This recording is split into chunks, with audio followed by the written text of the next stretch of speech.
আসসালামু আলাইকুম বন্ধুরা, আশা করি আপনার সবাই ভালো আছে। আমাদের কৃত্রিপুর বাজারে ঢাকা প্যাকিং আছে। পটল, বেগুন, সিম, আলু বিভিন্ন কাঁচামাল কেনাকাটা করে।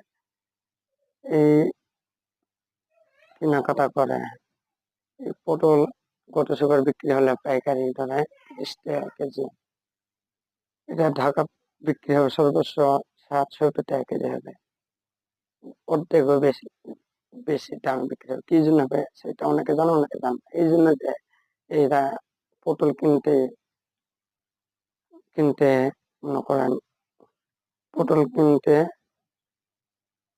টাকা লাগে এবং খরচ আছে, লেবার শ্রমিক খরচ আছে, গাড়ি ভাড়ার খরচ আছে, বিভিন্ন কিছু খরচ আছে। ওই জন্য এরা বেশি দাম বিক্রি করে।